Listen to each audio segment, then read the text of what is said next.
Hi ಎಲ್ಲರಿಗೂ ನಮಸ್ಕಾರ. Welcome back to my new blog.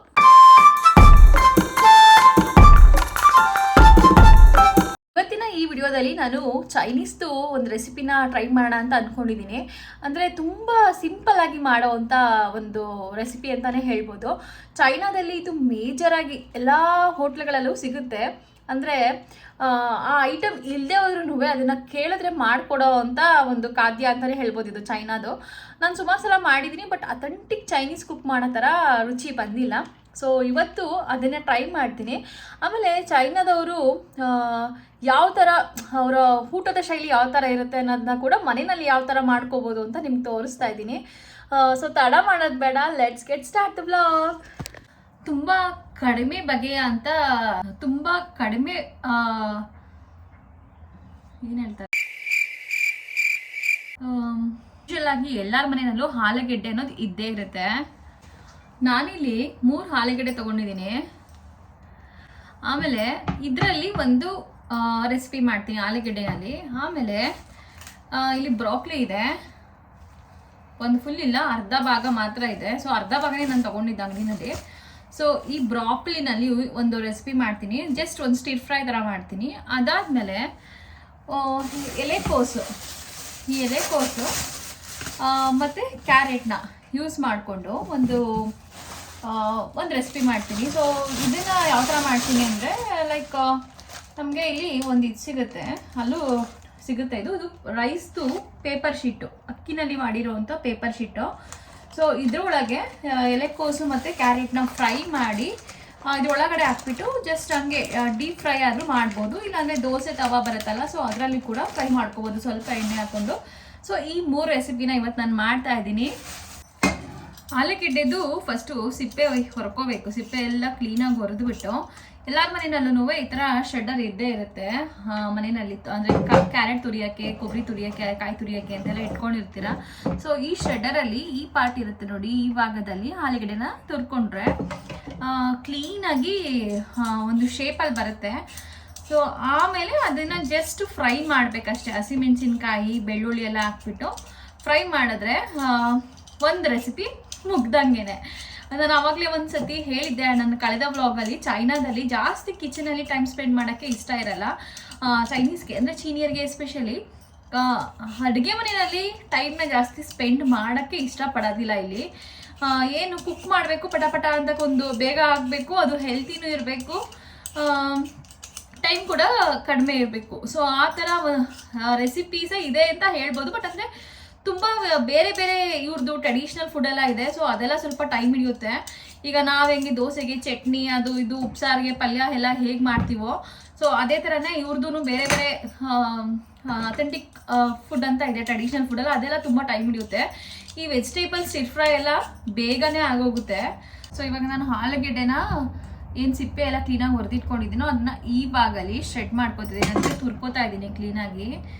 ನಿಮಗೆ ಅದು ಯಾವ ಶೇಪಲ್ಲಿ ಬರುತ್ತೆ ಅಂತ ತೋರಿಸ್ತೀನಿ. ಇದನ್ನ ಆಲೂಗೆಡ್ಡೆನ ಹೀಗೆ ತುರಿಬಾರ್ದು, ಉದ್ದುದ ತುರಿಬೇಕು ಈ ಥರ, ಅಂದರೆ ಅದು ಲೆಂತ್ ಬರ್ಬೇಕು ಸ್ವಲ್ಪ ತುರಿದ ಮೇಲೆ.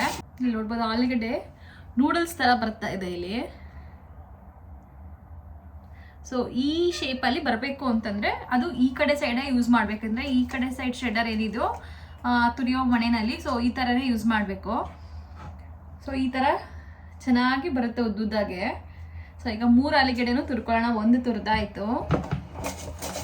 ಒಂದು ಪಾತ್ರೆನಲ್ಲಿ ನೀರು ಮರಳಕ್ಕೆ ಇಟ್ಕೋತಾ ಇದ್ದೀನಿ. ನೀರು ಮರಳದ್ಮೇಲೆ ಈ ತುರ್ದಿರೋ ಆಲೂಗೆಡ್ಡೆ ಏನಿದೆಯೋ ಅದನ್ನು 1 ನಿಮಿಷ ಅಷ್ಟೇ ನೀರೊಳಗಡೆ ಹಾಕ್ಬಿಟ್ಟು, ತುಂಬ ಮರಳಿಸೋದು ಬೇಡ, 1 ನಿಮಿಷ ಮರಳೋ ಅಂತ ಒಂದು ನೀರಿಗೆ ಹಾಕ್ಬಿಟ್ಟು ತೆಗೆದ್ಬಿಡ್ಬೇಕು. ಸೊ ಈಗ ನೆಕ್ಸ್ಟ್ ನಾನು ಬ್ರೋಕ್ಲಿ ಏನು ತೊಗೊಂಡಿದ್ದೆ, ಸೊ ಅದನ್ನು ಕಟ್ ಮಾಡ್ಕೊಂಡು ರೆಡಿ ಮಾಡ್ಕೋತಾ ಇದ್ದೀನಿ.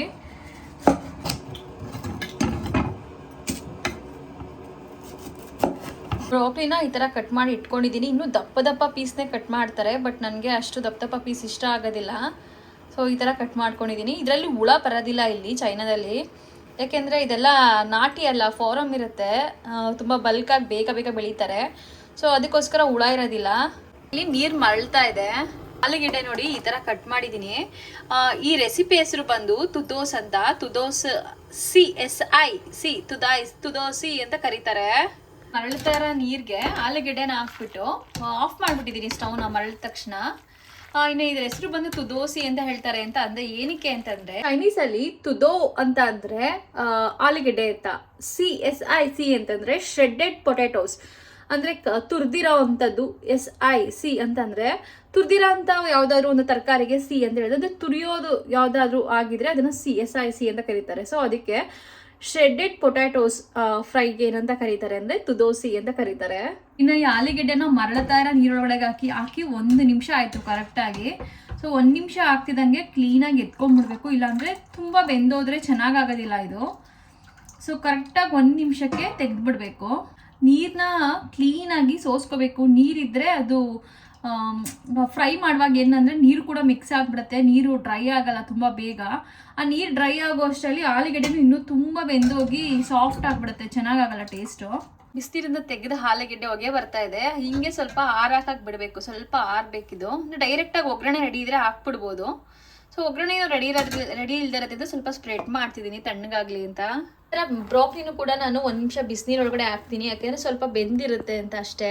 ಈಗ ದೋಸೆ ಮಾಡ್ತಾ ಇದ್ದೀನಲ್ಲ, ಸೊ ಅದಕ್ಕೆ ಒಗ್ಗರಣೆ ಹಾಕೋಬೇಕು. ಸೊ ಆ ಒಗ್ಗರಣೆಗೆ ಹಸಿಮೆಣಸಿನ್ಕಾಯಿ ತೊಗೊಂಡಿದ್ದೀನಿ, 4 ಹಸಿಮೆಣಸಿನ್ಕಾಯಿ ತೊಗೊಂಡಿದ್ದೀನಿ. ಇದು ಚೈನಾದ ತುಂಬ ಖಾರ ಇರುತ್ತೆ ಹಸಿಮೆಣಸಿನ್ಕಾಯಿ, ಚೋಟ್ ಮೆಣಸಿನ್ಕಾಯಿದು, ಬಟ್ ಹೆವಿ ಖಾರ ಇರುತ್ತೆ. ಸೊ 4 ತೊಗೊಂಡಿದ್ದೀನಿ. ಆ್ಯಕ್ಚುಲಿ 4 ಕೂಡ ಖಾರನೇ. ಇದು ನಮ್ಮ ಪಾಪು ತಿಂತಾ ಇಲ್ಲ, ಬರೀ ನಾನು ಮತ್ತು ನನ್ನ ಹಸ್ಬೆಂಡ್ ಅಷ್ಟೇ ತಿಂತಾ ಇರೋದು ಈಗ ಮಧ್ಯಾಹ್ನ ಊಟ. ಸೊ ಅವ್ನು ಸ್ಕೂಲಲ್ಲಿ ಊಟ ಮಾಡ್ತಾನೆ, ಸ್ಕೂಲಲ್ಲಿ ಬಾಕ್ಸಿಗೆ ಕೊಟ್ಟು ಕಳಿಸಿದ್ದೀನಿ. ಸೊ 4 ಹಾಕ್ಬಿಟ್ಟು ಮಾಡ್ತೀನಿ, ಬಟ್ ತುಂಬ ಟೇಸ್ಟಿ ಇರುತ್ತೆ, ಬಟ್ ಅಷ್ಟೇ ಬೇಗ ರಿಸಲ್ಟ್ ತೋರಿಸ್ಬಿಡುತ್ತೆ. ಹಸಿಮೆಣಸಿನ್ಕಾಯಿ ಹಾಕ್ತಿದ್ದೀನಿ, ಜೊತೆಗೆ ಬೆಳ್ಳುಳ್ಳಿ ಹಾಕ್ತಿದ್ದೀನಿ ಒಗ್ಗರಣೆಗೆ. ಸ್ವಲ್ಪ ಎಣ್ಣೆ ಹಾಕ್ಕೊಂಡಿದ್ದೀನಿ, ಎಣ್ಣೆ ಕಾಗ್ದಿದೆ ಇವಾಗ. ಇದಕ್ಕೆ ಹಸಿಮೆಣಸಿನ್ಕಾಯಿ ಮತ್ತು ಬೆಳ್ಳುಳ್ಳಿ ಹಾಕ್ಬೇಕೀಗ.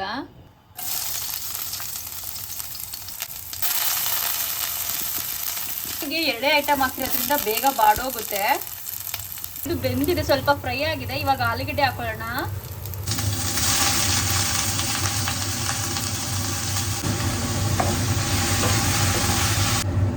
ಈ ಆಲೂಗೆಡ್ಡೆ ಫ್ರೈ ಏನ್ ಮಾಡ್ತಿದ್ದೀನಿ, ಸೊ ಅದಕ್ಕೆ ರುಚಿಗೆ ತಕ್ಕಷ್ಟು ಉಪ್ಪು ಹಾಕೋಬೇಕು ಸ್ವಲ್ಪ. ನಾನು ಇದಕ್ಕೆ ಸ್ವಲ್ಪ ಸೋಯಾ ಸಾಸ್ನ ಹಾಕ್ತಾ ಇದ್ದೀನಿ. ಇದು ಆಪ್ಷನಲ್ಲು, ಬೇಕಿದ್ರೆ ಹಾಕೋಬಹುದು, ಇಲ್ಲಾಂದ್ರೆ ಸ್ಕಿಪ್ ಮಾಡ್ಬೋದು. ಸುಮಾರು ರೆಸ್ಟೋರೆಂಟ್ಸ್ ಅಲ್ಲಿ ನಮ್ಗೆ ಇದನ್ನ ನಾವು ಆರ್ಡರ್ ಮಾಡಿದಾಗ ಕೆಲವರು ಸೋಯಾ ಸಾಸ್ ಹಾಕಿರ್ತಾರೆ, ಕೆಲವರು ಹಾಗೆ ಕೊಟ್ಟಿರ್ತಾರೆ. ಇಷ್ಟೇನೆ, ಇದು ಸಿಂಪಲ್ ರೆಸಿಪಿ ನೋಡಿ. ಆಲ್ಮೋಸ್ಟ್ ಹಾಗೆ ಹೋಯ್ತು, ಇಷ್ಟೇ ಇದು. ಈ ವಿಡಿಯೋದಲ್ಲಿ ನೋಡಿದ್ರಲ್ಲ ಅಷ್ಟೇನೆ. ಸೊ ಬೆಳ್ಳುಳ್ಳಿ, ಹಸಿಮೆಣಸಿನ್ಕಾಯಿ, ಸ್ವಲ್ಪ ಎಣ್ಣೆ, ಆಲೂಗೆಡ್ಡೆ, ಇಷ್ಟು ಮಾಡಿದ್ರೆ ತುದೋಸ್ ಅನ್ನೋ ರೆಸಿಪಿ ರೆಡಿ ಆಗೋಗುತ್ತೆ. ಸೊ ಇದನ್ನ ಸರ್ವಿಂಗ್ ಪ್ಲೇಟ್ಗೆ ಹಾಕೋಣ ಈಗ. ನೋಡ್ಬೋದು, ಚೈನಾದ ಒಂದು ತುದೋಸಿ ಅನ್ನೋ ರೆಸಿಪಿ ರೆಡಿ ಆಗಿದೆ. ತುಂಬ ಚೆನ್ನಾಗಿರುತ್ತೆ ಟೇಸ್ಟಿಯಾಗಿ. ಸೊ ಯಾವಾಗ್ಲೂ ಪೊಟ್ಯಾಟೊ ಫ್ರೆಂಚ್ ಫ್ರೈಸ್ ಅದು ಇದು ಮಾಡ್ಕೊಂಡು ತಿನ್ನೋದ್ರ ಬದಲು ಇದನ್ನು ಕೂಡ ಸ್ನ್ಯಾಕ್ ಥರ ತಿನ್ಬೋದು. ಇದನ್ನು ಆ್ಯಕ್ಚುಲಿ ಊಟ ಥರನೇ ಮಾಡ್ತಾರೆ, ರೈಸ್ಗೆ ಮಿಕ್ಸ್ ಮಾಡಿಕೊಂಡು ತಿಂತಾರೆ ಇದನ್ನು. ಇವಾಗ ಒಂದು ರೆಸಿಪಿ ಆಯಿತು. ಇವಾಗ ಬ್ರಾಕ್ಲಿ ಅಂತ ಏನು ನಾನು ಕಟ್ ಮಾಡಿ ಬಿಸಿನೀರಿಗೆ ಹಚ್ಕೊಂಡಿದ್ದೆ, ಅದು ಕೂಡ ರೆಡಿಯಾಗಿದೆ. ಸೊ ಇದನ್ನು ಕೂಡ ಆಲ್ಮೋಸ್ಟ್ ಇದೇ ಥರನೇ ಫ್ರೈ ಮಾಡೋದಷ್ಟೇ, ಸ್ವಲ್ಪ ಪೆಪ್ಪರ್ ಹಾಕ್ತಿದ್ದೀನಿ ಅಷ್ಟೇ. ಇವಾಗ ಬ್ರೋಕ್ಲಿ ಫ್ರೈಗೆ ಒಂದು ಸ್ಪೂನ್ ಅಷ್ಟು ಎಣ್ಣೆ ಹಾಕೊಂಡಿದ್ದೀನಿ. ಅಸಿಟೀಸ್ ಅಲ್ಲಿ ತುದೋಸ್ಗೆ ಯಾವ ಥರ ಹಾಕಿದ್ನೋ ಅದೇ ಥರ ಬೆಳ್ಳುಳ್ಳಿ ಮತ್ತು ಹಸಿಮೆಣಸಿನ್ಕಾಯಿ ಹಾಕ್ಬೇಕು ಇದಕ್ಕೆ.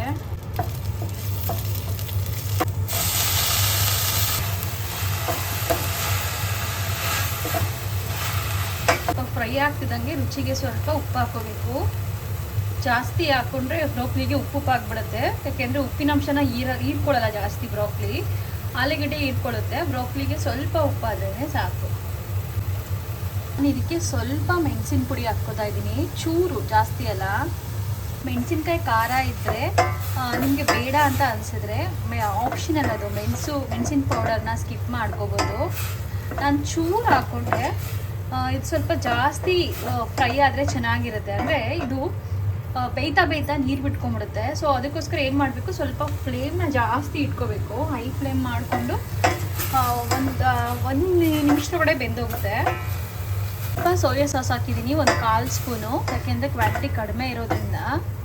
ಒಂದು ಫುಲ್ ಉಂಡೆ ಬ್ರಾಕ್ಲಿ ದಪ್ಪದಿತ್ತು ಅಂದರೆ 1 ಸ್ಪೂನ್ ಹಾಕೋಬೋದು. ನಾನು 1/4 ಸ್ಪೂನ್ ಅಷ್ಟೇ ಹಾಕಿದ್ದೀನಿ, ಅರ್ಧ ಭಾಗ ಬ್ರಾಕ್ಲಿಗೆ. ಸೊ ಇದು ರೆಡಿ ಇದೆ. ಇವಾಗ ಇದನ್ನು ಪ್ಲೇಟ್ಗೆ ಹಾಕೊಳ್ಳೋಣ. ಸೊ ಈ ಬ್ರಾಕ್ಲಿ ಫ್ರೈ ರೆಡಿ ಆಗ್ತಿದ್ದಂಗೆ ನಾನು ನೆಕ್ಸ್ಟು ಎಲೆಕೋಸು ಮತ್ತು ಕ್ಯಾರೆಟ್ನ ಚಾಪರಲ್ಲಿ ಚಾಪ್ ಮಾಡಿಕೊಂಡು ಸ್ವಲ್ಪ ಎಣ್ಣೆ ಹಾಕ್ಕೊಂಡು ಎಲ್ಲ ತರಕಾರಿ ಮತ್ತು ಬಟಾಣಿ ಎಲ್ಲನೂ ಹಾಕ್ಕೊಂಡು ಸ್ವಲ್ಪ ಫ್ರೈ ಮಾಡ್ಕೊತಾ ಇದ್ದೀನಿ. ನಾನು ಸ್ವಲ್ಪ ಕೋರಿಯಂಡರ್ ಪೌಡರ್ ಮತ್ತು ಚಿಲ್ಲಿ ಪೌಡರ್ನ ಹಾಕೋತಿದ್ದೀನಿ, ಸ್ವಲ್ಪ ಪೆಪ್ಪರ್ ಜೊತೆಗೆ. ಇದಕ್ಕೆ ಬೇಕಿದ್ರೆ ಚಾಟ್ ಮಸಾಲೆನೂ ಹಾಕೋಬೋದು. ಇದು ರೈಸಲ್ಲಿ ಮಾಡಿರೋ ಅಂಥ ಒಂದು ಶೀಟು ತುಂಬ ತೆಳ್ಳಗೆ ಮತ್ತು ಟ್ರಾನ್ಸ್ಪರೆಂಟ್ ಆಗಿರುತ್ತೆ. ಈ ಪೇಪರ್ನ ಇಲ್ಲಿ ತಣ್ಣೀರು ಇಟ್ಕೊಂಡು ಸ್ವಲ್ಪ ಹಿಂಗೆ ಹಚ್ಕೋಬೇಕು.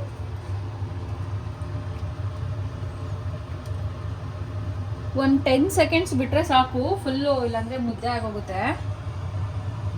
ಸೊ ಇದಕ್ಕೆ ಹಚ್ಚಿರೋದಕ್ಕೆ ನಾನು 1 ಸ್ಪೂನು ಇಲ್ಲ 1.5 ಸ್ಪೂನಷ್ಟು ಏನು ಫ್ರೈ ಮಾಡಿದ್ದೆ ಎಲೆಕೋಸು ಮತ್ತು ಕ್ಯಾರೆಟು ಬಟಾಣಿ ಅದನ್ನು ಹಾಕೋತೀನಿ. ಹಿಂಗೆ ಸ್ವಲ್ಪ ಆರಿದ್ಮೇಲೆ ಹಾಕ್ಕೊಳ್ಳಿ. ನಾನು ಸ್ವಲ್ಪ ಬಿಸಿನೇ ಹಾಕ್ಕೊಬಿಟ್ಟಿದ್ದೀನಿ. ಇದನ್ನು ನಿಮ್ಗೆ ಯಾವ ಶೇಪಲ್ಲಿ ಬೇಕೋ ಆ ಶೇಪಲ್ಲಿ ಫೋಲ್ಡ್ ಮಾಡ್ಕೋಬೋದು. ಆಮೇಲೆ ಇಲ್ಲಿ ದೋಸೆ ಪ್ಯಾನ್ ಇರುತ್ತಲ್ಲ, ಅದಕ್ಕೆ ಸ್ವಲ್ಪ ಎಣ್ಣೆ ಹಾಕ್ಕೊಂಡು ಹೀಗೆ ಇಟ್ಕೊಂಡ್ರೆ ಸಾಕು. ಇದನ್ನು ಡೀಪ್ ಫ್ರೈ ಕೂಡ ಮಾಡ್ಬೋದು. ಎಣ್ಣೆನಲ್ಲಿ ಎಣ್ಣೆ ಹಾಕ್ಬಿಟ್ಟು ಡೀಪ್ ಫ್ರೈ ಕೂಡ ಮಾಡ್ಬೋದು. ಬಟ್ ನಾನು ಹಂಗೆ ದೋಸೆ ತವ ಮೇಲೆ ಮಾಡ್ತಿದ್ದೀನಿ, ಜಾಸ್ತಿ ಎಣ್ಣೆ ಆಗುತ್ತೆ ಅಂತ. ನಮ್ಮ ಸನ್ಮೈಗೆ ತುಂಬ ಇಷ್ಟ ಆಗಿದೆ ಇದು, ಒಂದು ಟ್ರಿಪ್ ಮಾಡಿದ್ದೆ. ಸೊ ಈಗ ಅವನಿಗೋಸ್ಕರನೇ ಇವತ್ತು ಮಾಡ್ತಾ ಇದ್ದೀನಿ. ಇದರಲ್ಲಿ ನಾವು ಸಮೋಸ ಕೂಡ ಮಾಡ್ಕೋಬೋದು ಅಂತ ಹೇಳ್ತಾರೆ, ಗೊತ್ತಿಲ್ಲ, ಟ್ರೈ ಮಾಡಿಲ್ಲ, ಒಂದ್ಸಲ ಟ್ರೈ ಮಾಡಬೇಕು. ಸೇಮ್ ಈ ಥರ ಪೇಪರ್ನ ನೀರಲ್ಲಿ ಹಚ್ಬಿಟ್ಟು ನಾವೇನು ಆಲೂಗಡ್ಡೆದು ಮಾಡ್ಕೊಂಡಿರ್ತೀವಿ ಮಸಾಲೆನ, ಅದನ್ನು ಒಳಗಡೆಗೆ ಹಾಕ್ಬಿಟ್ಟು ಸ್ವಲ್ಪ ಬೇಗ ಹಾಕ್ಬೇಕಿಲ್ಲ ಅಂದರೆ ಮುದ್ರೋಗುತ್ತೆ. ಇದು ಹಾಕ್ಬಿಟ್ಟು ಎಣ್ಣೆಗೆ ಬಿಟ್ಟರೆ ಸಮೋಸ ಥರನೇ ಆಗುತ್ತೆ. ಇವತ್ತು ನಾನು ಮಾಡಿದಂಥ ಚೈನೀಸ್ 3 ರೆಸಿಪಿನೂ ಕೂಡ ರೆಡಿಯಾಗಿದೆ. ವಿಷಯ ಹೆಂಗಿದೆ? ಚೆನ್ನಾಗಿದೆಯಾ? ಸೂಪರ್ ಆಗಿದೆ. ಚೈನೀಸ್ ಸ್ಟೈಲಲ್ಲೆಲ್ಲ ಆಗಿದೆಯಾ ಈ ಸಲ? ಎಸ್.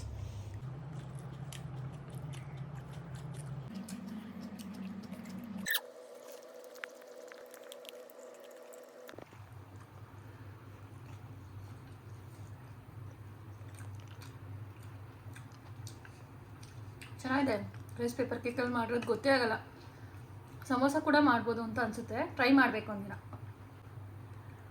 ಮೋಮೋಸ್ಗೂ ಸೂಟ್ ಆಗುತ್ತೆ ಅಂತ ಅನ್ಕೋತೀನಿ, ಗೊತ್ತಿಲ್ಲ ಸ್ಟೀಮಿಂಗ್ ಮಾಡಿದ್ರೆ ಯಾವ ಥರ ಟೇಸ್ಟ್ ಬರುತ್ತೆ ಅಂತ. ಬಟ್ ಆಯಿಲ್ ಫ್ರೈ ಮಾಡಿದ್ರೆ ಪರ್ಫೆಕ್ಟಾಗಿ ಸಕ್ಕತ್ತಾಗಿ ಆಗುತ್ತೆ ಇದು. ಈಗ ತಾನೇ ಜಸ್ಟ್ ಊಟ ಎಲ್ಲ ಮುಗಿಸಿದ್ವಿ. ಈ ಸಲ ನಾನು ಮಾಡಿದ್ದು ಚೈನೀಸ್ ರೆಸಿಪಿ ಮನೆಯಲ್ಲಿ ತುಂಬ ಚೆನ್ನಾಗಿ ಬಂದಿತ್ತು.